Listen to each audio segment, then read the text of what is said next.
GPF breaks silence on viral video. Overturned truck at new roundabout. Azruddin Mohammed makes Forbes magazine list. And EPA continues disrespect of nation's intelligence.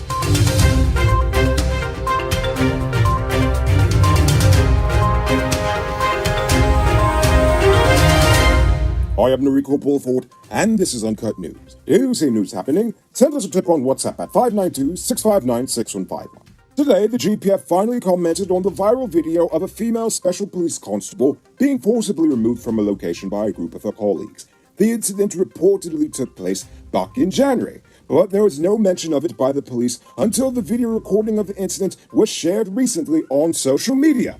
The Force explained that the special constable was instructed that she was being moved from the location to the headquarters of the police constabulary. They claimed that she refused to transfer and continued to show up at the location, but they said that when she was to be removed, she refused efforts to move her. The Force said that arrangements are underway for Force psychologists to meet with her for a psychosocial analysis. News Source understands that the female police constable has not been reporting to work since the incident, but has submitted a number of sick leave certificates. Nevertheless, the whole matter remains under investigation. Christopher Jones and trade unionist Norris Witter are challenging the constitutionality of the Natural Resources Fund legislation, since they believe it was not properly passed by the National Assembly due to the absence of the mace and a lack of consultation. But they're still going with this mace argument. Seems like a waste of time at this point. I understand the lack of consultation part.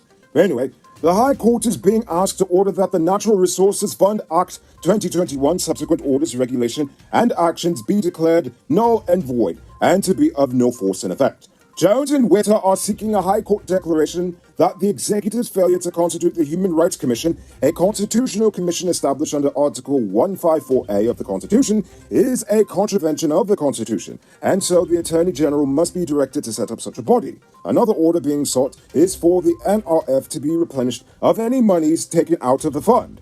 However, I'm really not sure how the Human Rights Commission thing relates to this whole thing. But anyway, they are taking the government to court over the Natural Resources Fund, and they hope they're successful.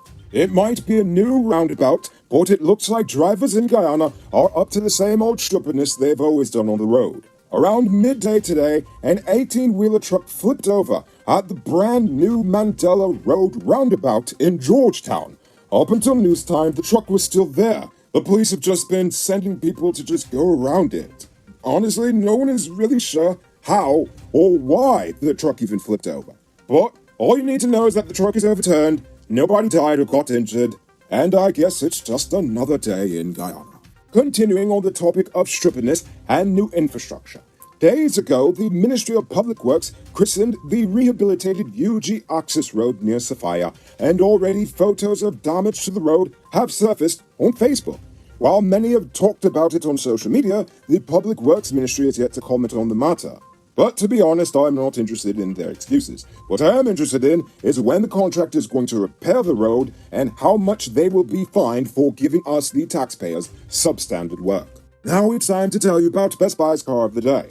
Currently on sale, this is 2014 RDQ3. It comes with Bluetooth, mug rims, new tires, TV, CD, stereo, fog lamps, electronic parking brake, back camera, and much, much more. Buy cash for $5.6 million. Or pay down as low as $1,120,000 down, with around $108,000 monthly for 5 years, and it is yours. Call or WhatsApp 662-0844 for more info, or visit the showrooms level 171 Peter Street, Queenstown, or Lot 2 Lamar Street, and tell them we can send you for this sweet deal. Guyana's very own Azruddin Mohammed has made it to Forbes magazine's top 10 business professionals to look out for in 2022. The list puts the Guyanese billionaire among some of the up-and-coming movers and shakers in international business. He is also the only Guyanese to have made this year's list. Mohammed told the magazine that in the coming years, he seeks to introduce more innovative business ventures in Guyana, which will not only help scale his businesses, but also contribute to the nation's development. Well, I have absolutely no idea what innovations he's got in mind, if any, but if it includes him continuing to pass out money and gifts to everyone in need in Guyana, then I'm not complaining. Innovate away and keep the money printer going. Brr. 59-year-old market vendor Deborah Salicram was this morning killed in an accident along Middle Road La Penitence in Georgetown. She was riding a motorcycle when she was struck down by a minibus, killing her at the scene. The driver has since been arrested. It was also noted that some 4 years ago, Salicram's 25-year-old son met a similar fate as he too died after being struck down by a minibus. A shop owner in his 40s is currently in police custody after he fatally stabbed 17-year-old Isaiah Smith on Monday afternoon. This suspect operates a small shop on Independence Boulevard in Old Boys Town in Georgetown. Eyewitnesses say that the victim and a few friends were at the man's shop making noise when the suspect asked them to leave, but they ignored his request, prompting him to confront the young man. The shop owner and Smith got into a heated argument, which the man ended after stabbing him once in the stomach. Smith was taken to the hospital, where he's pronounced dead on arrival. Another young life thrown away by violence. Pity. Who said luxury can't be affordable? Move into your own home in 2022. Lenore Estates West Coast MRR properties are within your reach. Move out of the landlord's place and put that rent money towards your own 5,000 square foot property. Call or WhatsApp 592-618-5702 for more info. Now for an oil update. SBM Offshore confirmed on Tuesday that it has been awarded contracts for the construction of the One Guyana FPSO vessel. Under these contracts, SBM Offshore will construct, install, and then lease and operate the One Guyana FPSO for a period of up to 2 years, after which the FPSO ownership and operation will transfer to Exxon, and then after a certain amount of years is supposed to transfer over to us. The vessel will be designed to produce 250,000 barrels of oil per day, with associated gas treatment capacity of 450 million cubic feet per day, and water injection capacity of 300,000 barrels per day. The FPSO, the company said, will be spread moored in water depth of about 1,800 meters and will be able to store around 2 million barrels of crude oil. You can multiply your cash by selling Digicel Top-Up. This is a legit way to earn some extra money at your business or to supplement your current hustle. Become a top-up vendor quick and easy by linking with Cellular Plus. Call them on telephone number 685-3109 for more info. Now for our stupid news of the day. You know what I think is stupid? After 3 years of oil production and approving US $29 billion in oil projects,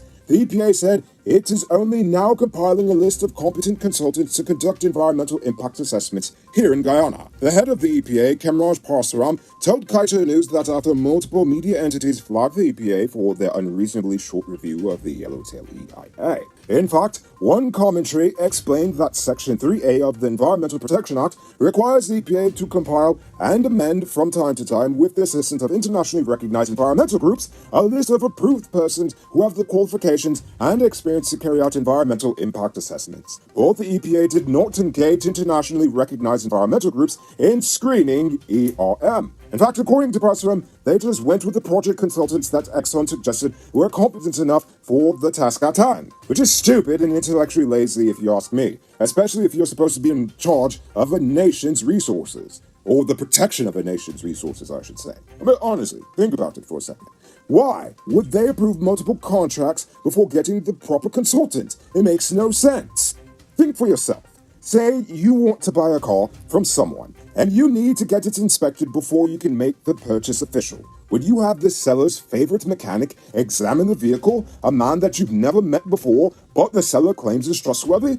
Of course you wouldn't. He might try to mummify you into buying a heap of scrap metal. No, you'd probably respectfully decline the seller's offer and opt to use a mechanic that you know you could trust and is competent, even if that means having to search outside of your immediate friend group for such a person. In fact, you might even hold back buying the car until you could find such a person. So, if this much thought before a car purchase is not a strange thing to do, then why is it any different when it comes to our nation's oil? Exactly. The EPA could offer any excuse they want, but if you ask me, we need to demand better from them, because this is pretty stupid. Now for our Uncut News Views Poll question of the day. Every day we pose a question about current events in Guyana, the region, the diaspora, and how you feel it relates to us. Yesterday's question was about the EPA and the permit approval. Did you think they spent enough time on it?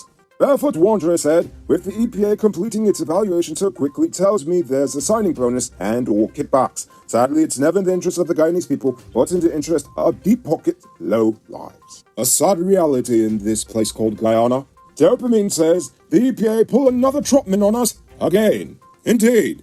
I like that. I think I'm going to start calling it a Trotman from now on. And Luke 592 says, the EPA is not a government officially. They are a semi-autonomous organization which is understaffed. If we had a better and stronger EPA, we wouldn't be suffering under these big companies that come into the country. Because if you think about it, the EPA gets to watch our back on bauxite, the gold, the logs, and now the oil. They will get played and we'll get played. Just saying. You are absolutely correct, Luke.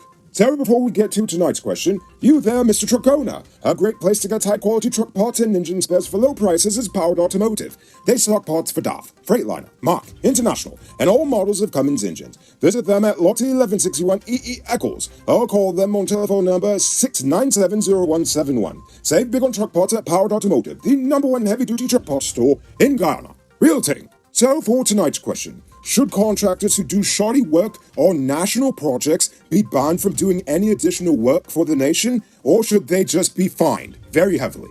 And if you think they should be fined, by how much? I want you to think about that question and tell us in the comments below. If your response is good enough, we just might feature it in our next episode. Anyway, that's all the time we have for tonight, and check us out tomorrow for another. Until then, I'm Rico Bulford saying good night, folks.